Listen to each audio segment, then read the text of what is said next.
become in about myself and a little bit story. Well, I'm a Sudanese from Darfur regions, as I have fled my home country in the year 2003 when the war and the genocide took place by my country government of Sudan, and it made me to flee to the internally displaced IDP camp in Kalma IDP camp in South Darfur. Some years later, in the year 2002, the government again committed a genocide within the IDP camp, and I was supposed to flee, whereby I was supposed to flee and I lose my parents during the genocide, my mom and dad. So, and I got separated with my siblings, sisters and brothers, and I had to flee all the way to leave my home country to seek for the refuge, whereby I will be protected in a safety place. Unexpectedly, I found myself all the way in my journey to Kenya, where I have arrived in Kenya on July 2011. Up to date, I'm still in Kakuma Refugee Camp, and I was hosted by the government of Kenya and UNHCR and registered under their mandate as a refugee premier party who played the home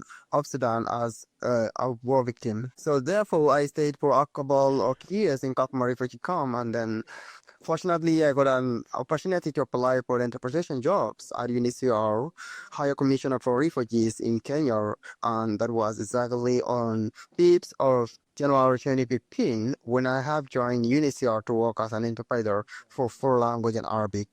Did you have any training as an interpreter? Absolutely, I did. After I have joined, and I was very curious. In the beginning, we were talking about 2 days away from the compound, and we had an interpretation training on how to interpret in the humanitarian daily lives, and absolutely in the refugee context, in the resettlement units, protection units, and in RSD, I mean that the refugee state determination unit and registration unit, when new arrivals are hugely played from different countries who speak different languages, and we have to deal with how to interpret it accurately in that process.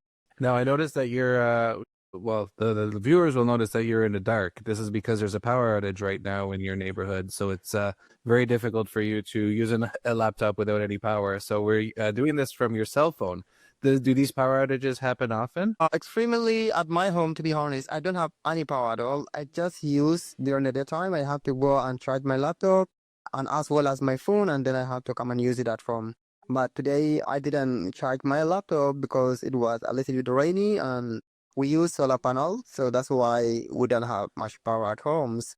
But my neighbor home somewhere else, like a kind of 100 meter away, they have a power. It is a solar also as well. But for me, definitely, I don't have. As you can see all around, you can't see any light over here. Yeah, we can't see. I'm really so sorry. We can imagine. I'm in the city. No.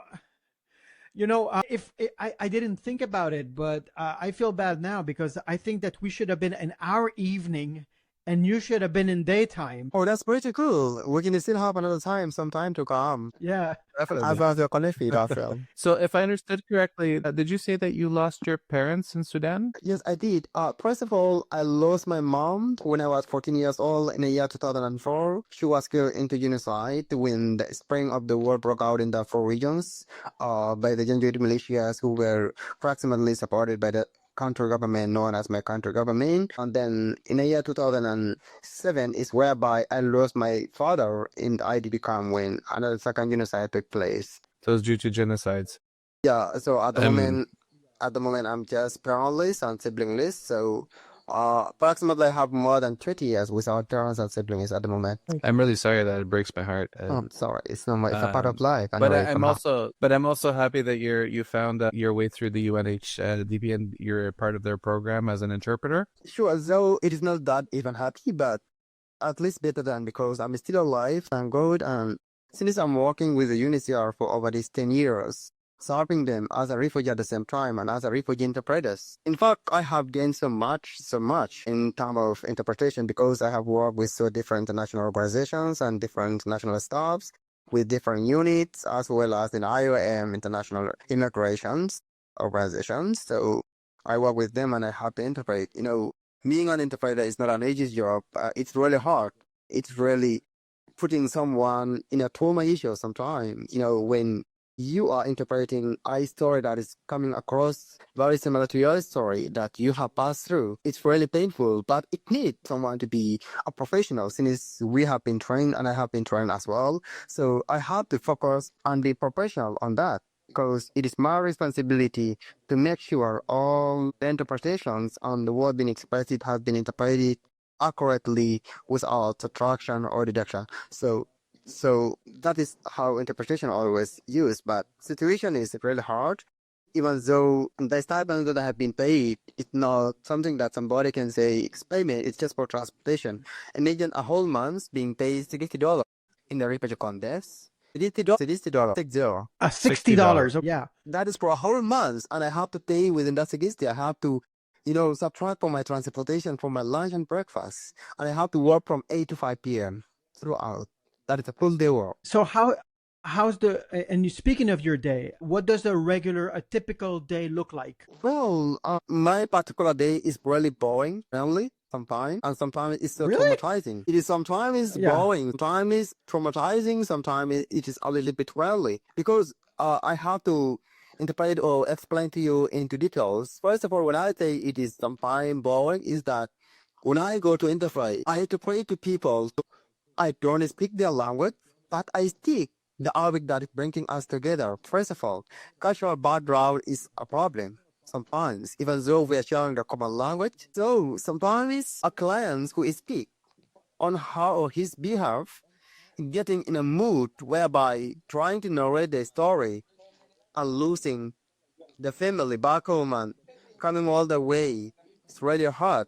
When I try to step in and interpret as the first person, I have to take out it is my own story interpreting the case to the third person, which is an interviewer. Sometimes I have to pause in a second. And when the story is very similar to me, I have to ask the caseworker that, excuse me, I need like 5 minute break, if you don't mind. The reason is To that rest. because the reason is that the story have touched my own personal story. If the client is narrating the story that they lose their parents during the war that took place, parents were killed, siblings were killed, or either slaughtered, and I personally, I feel like I'm in that situation at the moment, so I have to request for like 5 minute break so as to go and treat.